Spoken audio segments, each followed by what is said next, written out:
नमस्कार दोस्तों, एक बार फिर से आप सभी का स्वागत है एफएम रेडियो शो की डिजिटल प्लेटफॉर्म पर। और हम आपसे ये अनुरोध करेंगे, अगर आप हमारे चैनल पर नए हैं तो ज़रूर से इस चैनल को सब्सक्राइब कीजिए, क्योंकि हम यूज़फुल और नॉलेजेबल कंटेंट्स आपको हमेशा से लाते रहे हैं और आने वाले समय में भी लाते रहेंगे। तो दोस्तों, आज हम कुछ ऐसे लोगों से बात करने जा रहे हैं जो एजीएस यानी कि आर्मी गुड स्कूल त्यागशी के ऐसी मेमोरीज से जुड़े हुए हैं जो शायद ये स्कूल, ये इंस्टीट्यूशन कभी भुला नहीं पाएंगे। आज हमारे साथ कुछ खास लोग हैं जो कि एजीएस त्यागशी के पुराने स्टूडेंट्स हैं। तो हम उनसे बातचीत करेंगे और ये जानने के प्रयास करेंगे कि आज वो क्या कर रहे हैं और एजीएस त्यागशी की वजह से उनकी ज़िंदगी में और उनके करियर में क्या क्या बदलाव या क्या क्या अचीवमेंट्स देखने को मिले। और सबसे पहले मैं ये चाहता हूँ कि आप लोग अपना इंट्रोडक्शन दें और अभी आप क्या कर रहे हैं उस बारे में। इरफान सर। सबसे पहले मैं रेडियो स्टेशन शेयोग के मेंबर्स को नमस्ते, सलाम और जुले कहता हूँ। मेरा नाम मोहम्मद इरफान है। मैं त्यागशी पचेथंग से बिलोंग करता हूँ। मेरे स्कूलिंग यहीं से एजीएस त्यागशी से हुई एंड 2004 में मैं यहाँ से सैनिक स्कूल नगरोटा के लिए चले गए। वहाँ पर मैंने बाकी स्कूलिंग कंप्लीट की। उसके बाद मैंने bachelors, masters and now doctorate की डिग्री अलीगढ़ मुस्लिम यूनिवर्सिटी से हासिल किया। मेरा नाम शबीना खातून है और मैं यही टैक्सी से ही बिलोंग करती हूँ। मैं अभी एमबीबीएस कर रही हूँ स्कीम सोरा में। मैंने स्कूलिंग स्टार्ट यही एजीएस टैक्सी से की है और उसके बाद 7th में मैं लद्दाख चली गई थी। वहीं पे मैंने अपनी स्कूलिंग 10th तक की थी। फिर 11th 12th में श्रीनगर गई थी। वहाँ पे नीट की कोचिंग के लिए बहुत ज़्यादा ये किया था कि हमें घर वालों ने भी बोला था हमारी जगह से भी लड़कियों का होना चाहिए। तो उस हिसाब से पापा ने बहुत सपोर्ट किया था कि कोई लड़की हो तो बहुत अच्छी होगी, भाई ने भी किया है तो तुम्हें करना है। फिर उसी से मोटिवेट हुई थी। फिर नीट की एग्ज़ाम के लिए प्रिपरेशन की थी वहाँ पे। फिर अभी एमबीबीएस कर रही हूँ, फाइनल ईयर में हूँ अभी। तो हिदायतुल्लाह सर, आप अपने बारे में और जिस जगह पे आप काम कर रहे हैं उस बारे में प्लीज़। तो अस्सलाम वालेकुम जुड़े सब व्यूअर्स और लिसनर को। तो रेडियो शेयोग में बुलाने के लिए इनायत भाई, सबसे पहले आपका शुक्रिया। तो मेरा नाम हिदायतुल्लाह है। मैं भी इसी त्यागशी विलेज का रहने वाला हूँ। मैंने आर्मी स्कूल से ही अपना जो बचपन की पढ़ाई जो है नर्सरी से यहाँ पे पढ़ाई किया है 6th क्लास तक। उसके बाद मैंने 7th से 10th तक लेह में पढ़ाई किया। उसके बाद मैं श्रीनगर चला गया हायर एजुकेशन के लिए। वहाँ पे मैंने जेई एग्ज़ाम के थ्रू मैं कॉलेज मिला मुझे, इंजीनियरिंग कॉलेज, और वहाँ पे मैंने सिविल इंजीनियरिंग करके अभी पीडब्ल्यूडी लद्दाख में मैं ऐसे सिविल इंजीनियर जॉब कर रहा हूँ जी। सबसे पहले बहुत बहुत धन्यवाद आप तीनों का। और एक और चीज़ मैं इसमें बताना चाह रहा हूँ, क्योंकि अभी जो हमने गेस्ट बुलाए और उनके इंट्रोडक्शन से हमें ये पता चलता है कि अलग अलग फील्ड से ये लोग आते हैं। तो इरफान सर एकेडमिकल लाइन में है और उसके अलावा जो बाकी दो हमारे गेस्ट हैं मेडिकल और इंजीनियरिंग लाइन से हैं। तो ये एजीएस त्यागशी की देन है कि हर डायरेक्शन में हमें ऐसे स्टूडेंट्स देखने को मिल रहे हैं जो अच्छे पोस्ट पे हैं और अपने करियर में अच्छे जगह पे हैं। तो ये हमारे रीजन के लिए और ख़ास कर उन लोगों के लिए, उन पेरेंट्स के लिए जो अपने बच्चों को एजीएस में एडमिशन करवाना चाहते हैं, उनके लिए भी शायद ये पॉडकास्ट काफ़ी हेल्पफुल होने वाला है।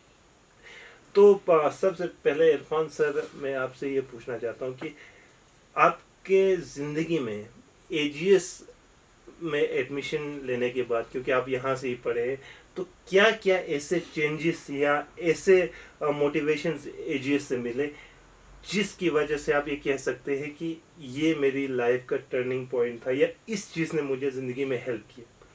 श्योर। तो इसका मैं शुरू करना चाहता हूँ कि एक एग्ज़ाम्पल के साथ। जब हम एक बिल्डिंग बनाते हैं तो हम उस बिल्डिंग का सबसे पहले कोशिश करते हैं उसका जो फाउंडेशन है उसको स्ट्रॉन्ग करने के लिए। अगर वो फाउंडेशन स्ट्रॉन्ग होगा तभी हमारा वो बिल्डिंग स्ट्रॉन्ग बन पाएंगे, और जब तक फाउंडेशन स्ट्रॉन्ग नहीं होगा तो वो बिल्डिंग कभी भी ससेप्टेबल टू कोलैप्स, मतलब उसका कुछ भी प्रॉब्लम उसमें हो सकता है।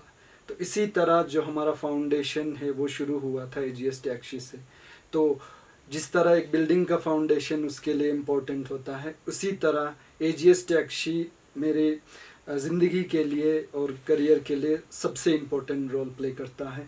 और यहाँ पर हमें बहुत सारे अच्छे टीचर्स, बहुत सारे अपॉर्चुनिटीज़, और सबसे इम्पोर्टेंट मुझे यहाँ से दूसरे एक और अपग्रेडेड स्कूल में, जो वो भी एक काइंड ऑफ मिलिट्री स्कूल है, वहाँ अपग्रेड होने का मौका जो मिला वो यहीं से मिला।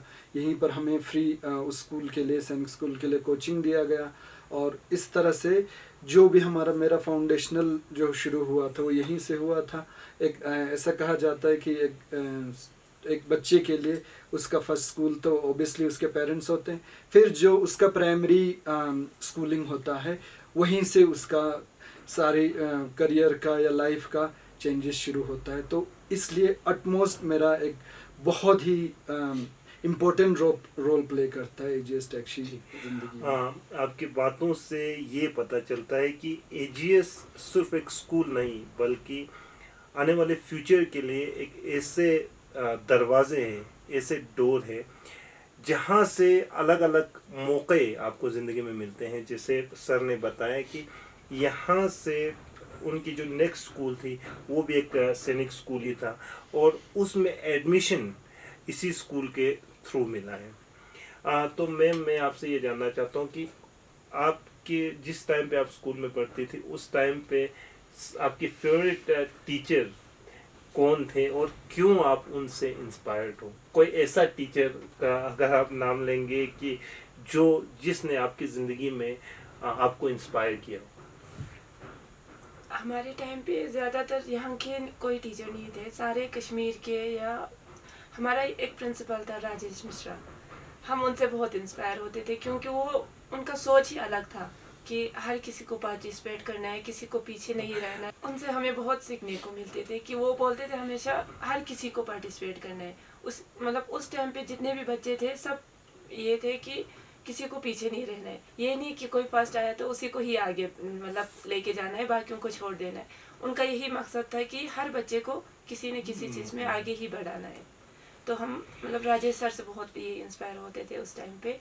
अभी फिर भी जितने हमारे टाइम पे बच्चे थे सारे बहुत आगे पहुंच गए हैं।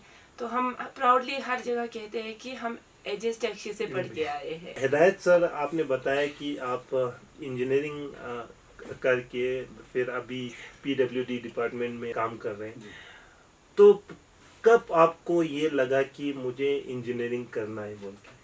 क्या कोई ये स्टोरी भी एजीएस से लिंक्ड है या उसके बाद आपने ज़िंदगी में ये निर्णय लिया कि मुझे इस फील्ड में जाना है? एक्चुअली जब मैं जेएस में पढ़ता था, हमारा जो मैथ्स टीचर है राजेश सर, अभी जो मैंने बताया, तो उन्होंने हमें मैथ्स को कैसे प्रैक्टिकली समझ के करना है, ये कि नहीं कि रटा करना है, उस हिसाब से हमें पढ़ाया। तो उससे हमें क्या हुआ कि शौक़ पैदा हुआ मैथमेटिक्स में। फिर जाके इस्लामिक स्कूल में जब हमने एडमिशन लिया, वहाँ पे भी खुशकिस्मती से हमें जो टीचर था जो है वो भी बहुत जिसका मैथ्स का एक्सपीरियंस बहुत ज़्यादा था, और जो पढ़ाने का जो तरीका था उनका वो मैथ्स को लेके बहुत अलग था। उससे हमें बहुत शौक़ हुआ। जब मैथमेटिक्स में मेरा शौक़ बढ़ गया तो उसी को मैंने आगे लेके जाके JEE का एग्ज़ाम दिया था। 10-12 में भी मैंने उसी को मैथ्स को प्रेफरेंस दिया, हालांकि मेरा मेडिकल और नॉन मेडिकल दोनों था। इरफान सर, एक और चीज़, स्कूल की कुछ ऐसे मेमोरीज जो अभी भी आपको ये लगता है कि ये मेरी ज़िंदगी में मैं इस मेमोरी को कभी नहीं भूलूंगा, जब आप स्कूल में पढ़ते थे? जी, तो मेमोरीज के बारे में एक्चुअली ये चीज़ कहा जाता है कि जो पास्ट में जो भी चीज़ें हुआ था इंसान को प्रेजेंट में वो अच्छा लगने लगता है और प्रेजेंट जो है वो बुरा लगने लगता है, ये एक फैक्ट है। तो बहुत सारे डॉक्टर साहब ने एक बेहतरीन फिलोसफिकल बात कही, जब पास्ट में चाहे हमारी दुख तकलीफ भी क्यों ना हो, हमें हमेशा ये लगता है कि वो बेटर था। तो इस तरह से बहुत सारे मेमोरीज है जिनको मैं चेरिश करता हूँ आज भी।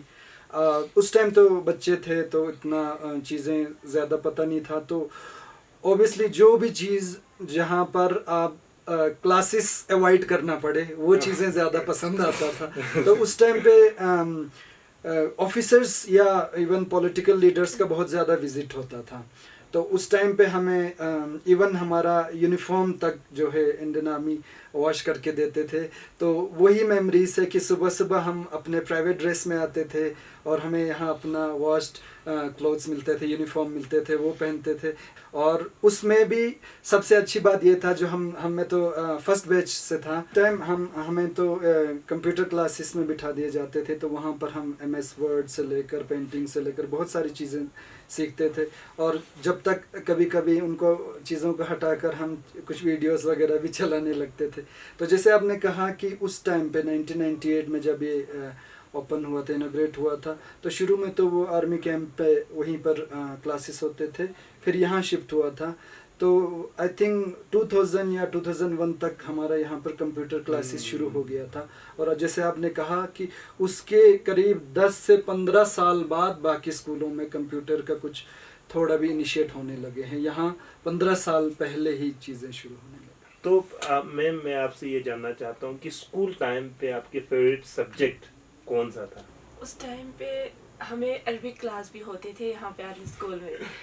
तो मतलब पता नहीं क्यों कि मैम हमें मतलब किस्से सुनाते थे बहुत अच्छे से कि जैसे हमारे सामने ही अभी हुआ हो। तभी उस टाइम पे मैं बोलती थी कि मुझे इसी में ही करना है, अरबिक में ही मुझे आगे कुछ करना है। तो अरबिक का बहुत शौक था मुझे बचपन में। यहाँ पे क्लासेस बहुत अच्छे से देते थे। हाँ, तो मतलब अरबिक लैंग्वेज में आपको रुचि इसलिए था क्योंकि जो अरबिक टीचर है वो स्टोरीज सुनाते थे बहुत अच्छे से। और उसके बाद फिर आप एक ऐसे प्रोफेशन में चले गए जो डॉक्टर है। तो फिर आप ये बता दीजिए कि कब आपको ये लगा कि मुझे डॉक्टर बनना है? प्लीज। फर्स्ट टाइम मुझे हुआ था जब यहाँ पे वहाँ पे हॉस्पिटल था, ये आयशा सुदीका, हाँ। उनका फर्स्ट लेडी डॉक्टर का ये आया था। मुझे मेरे दीदी जो थी वो नर्सिंग में थी, वो मुझे सुनाया करती थी कि देखो ये है हमारी तुर्तुक टैक्सी का फर्स्ट लेडी डॉक्टर है, तुम्हें भी कुछ करना है कि तुम्हारा नाम भी फर्स्ट इस कुछ में आए, मतलब कुछ करे तुम भी। बिल्कुल, हाँ। फिर उसके बाद आए थे हमारे स्कूल में डॉक्टर उबैद। मुझे पता नहीं क्यों मतलब उसी टाइम लगा कि मुझे भी कल को वापस आके इसी स्कूल में ऐसे ही कुछ बोलना है। उनसे बहुत इंस्पायर हुए थे डॉक्टर उबैद से। जी। अभी एक बेहतरीन बात कही, यहाँ की जो पहले हॉस्पिटल थे जो कि OP सद्भावना के थ्रू यहाँ पे खुला था, उस हॉस्पिटल का नाम था आयशा सुदीका मेमोरियल हॉस्पिटल। और उस हॉस्पिटल को उस लेडी के नाम पे रखे थे जो इस रीजन का पहला लेडी डॉक्टर थे। और फिर डॉक्टर उबैद की भी बात की, शायद डॉक्टर उबैद भी एजेस त्यागशी से ही पढ़े हैं। अगर मान लो एजेस त्यागशी में आप पढ़े नहीं होते तो क्या आपको ये लगता है कि जो आपने लाइफ में अचीव किया है वो पॉसिबल था या उतने आसानी से पॉसिबल था? क्योंकि पॉसिबिलिटी तो अक्सर होता है, अगर इंसान मेहनत करता है तो समहाउ वो कुछ ना कुछ अचीव कर लेता है। एक फैक्टर वो भी है कि हम मेहनत कितना करते हैं। लेकिन ये मैं ये ज़रूर कहना चाहता हूँ, अगर मैं एजेस में अगर नहीं पढ़ता तो मेरा शायद मैं वो जो है मुकाम पाना थोड़ा मुश्किल होता, रास्ता थोड़ा मुश्किल होता। क्योंकि एजेस में हमें बेसिक जो है वो उस टाइम पे जिस टाइम पे मतलब बहुत सारे स्कूल में मतलब वो फैसिलिटीज़ नहीं था। उस टाइम पे हमारे टाइम पे मतलब ठीक ठाक फैसिलिटीज़ था जो अभी नहीं है। तो बेसिक बहुत स्ट्रॉन्ग हुआ था हमारा। जो मतलब हम जब मैं 6th पास करके लेह में पढ़ने गया तो वो जब हम बताते थे हमारे स्कूल में ये है फैसिलिटीज़ है, ये स्पोर्ट एक्टिविटीज़ होता है, ये कंप्यूटर के क्लासेस होते हैं, ऐसे स्मार्ट क्लास या ऐसा होते हैं, तो बच्चे चौंक जाते थे। मतलब इससे कैसे पॉसिबल है, इतना दूर जगह पे मतलब ये चीज़ें कैसे पॉसिबल है, कैसे मतलब मतलब तो हैरान होते थे वो बच्चे। तो एक और चीज़ सर, इरफान सर, जो अभी एजीएस में बच्चे पढ़ रहे हैं उनको आप क्या कहना चाहोगे, मतलब कुछ ऐसे एडवाइस जिनसे उनकी ज़िंदगी बदल जाए? श्योर। सबसे पहले अभी मैं स्टूडेंट से मिल के भी आ रहा हूँ एजीएस के, तो बहुत सारे चेंजेस मैं ऑब्ज़र्व कर सकता हूँ क्योंकि हमारे टाइम पे जो नहीं था और अभी है। और जिसमें सबसे इम्पोर्टेंट चीज़ जो मैंने नोटिस किया कि students are much more confidence now. तो कॉन्फिडेंस एक बहुत ही इम्पोर्टेंट चीज़ है आपके लाइफ के लिए और आपके करियर के लिए, आपके स्टडीज़ के लिए। जितना आप कॉन्फिडेंट होंगे आप उतना ही एक्सेल कर पाएंगे। तो और कॉन्फिडेंस को बिल्ड करने के लिए कुछ तरीके हैं, जिसमें सबसे पहले आपको अपना कम्युनिकेशन स्किल्स इम्प्रूव करना है अक्रॉस लैंग्वेजेस, नॉट जस्ट आपका mother tongue but across languages. आप कितना कम्युनिकेशन स्किल में बेटर हो उससे आपका कॉन्फिडेंस बिल्ड होगा। कितना आप नॉलेजेबल हो उतना उससे आपका कॉन्फिडेंस बिल्ड होगा। तो ये दोनों चीज़ आपको परसीव करने की यहाँ के स्टूडेंट को, और इम्प्रूवमेंट आया है ऑब्वियसली, और इम्प्रूव करने की ज़रूरत है। और एक चीज़ ये भी देख के अच्छा लगा कि हमारे टाइम पे जो कॉन्फिडेंस तो सब में कम था ही, लेकिन लड़कियों में बहुत ज़्यादा कम था। बट नाउ अभी हम जब यहाँ क्वेश्चन आंसर सेशन कर रहे थे, बॉयज़ में हार्डली एक दो ने हमें क्वेश्चन किया, बट मेजॉरिटी गर्ल्स ने हमें क्वेश्चन पूछा। तो ये एक बहुत और खुशी की बात है कि जो ये फ्रेम शिफ्ट हुआ है कि फीमेल्स आर मोर कॉन्फिडेंस, और इवन इन स्टडीज़ में वो ज़्यादा एक्सेल कर रहे हैं बॉयज़ से। ये हमारे सोसाइटी के लिए और इन ए ब्रॉडर सेंस हमारे इंडियन सोसाइटी के लिए ये बहुत अच्छी चीज़ है, और मैं इससे बहुत खुश हूँ। और इसको मैं यही सजेस्ट करना चाहता हूँ कि और अपना कॉन्फिडेंस को इम्प्रूव करें और अपने करियर में और चीज़ें इम्प्रूव करने की कोशिश करें। पेरेंट्स से बहुत ज़्यादा मोटिवेट होते हैं हम, और आजकल के जनरेशन को यही है कि मतलब वो ज़्यादा पेरेंट्स के साथ और जुड़े, कि पेरेंट्स मतलब जो भी कहेंगे उस हिसाब से चले, क्योंकि वो कभी भी हमें दूसरे मतलब इसमें दिशा में मतलब जाने ही नहीं देंगे। वो बहुत सपोर्ट करते हैं, और मतलब हम क्या बोल सकते हैं कि पेरेंट्स के बारे में तो जैसे कि मैम ने अपनी लाइफ की एक क्रूशियल टाइम के बारे में बात किया, जब वो प्रिपरेशन कर रहे थे, तो उस टाइम पे उनकी जो पेरेंट्स है वो किस तरह से उनको मोटिवेट करते थे। तो जितने भी पेरेंट्स ये देख रहे हैं, आप बच्चों को प्रेशराइज करने से या उन पे अपना इंटरेस्ट थोपने से बेहतर चीज़ आप उनको मोटिवेट कीजिए और उनका साथ दीजिए, क्योंकि दुनिया में हर चीज़ मोटिवेशन से ही अचीव होते हैं। आप तीनों की बिहाफ पे रेडियो शो की जितने भी ऑडियंस हैं उनके लिए आपके जो फाइनल मैसेज है वो क्या हो?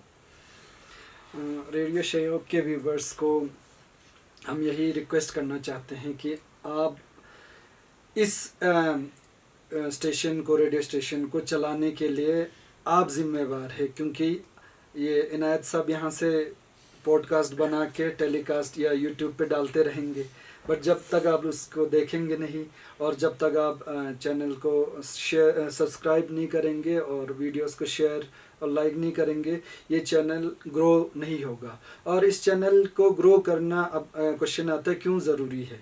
और ज़रूरी ये है कि जो हम एक इंडिपेंडेंट सोसाइटी में, एक डेमोक्रेटिक सोसाइटी में रहते हैं, जहाँ पर एक सिटीजन्स की अपनी आवाज़ दूसरों तक पहुंचाने का जो भी मीडियम है, सारे मीडियम को बूस्ट करने की ज़रूरत है, चाहे वो मीडिया हो, सोशल मीडिया हो।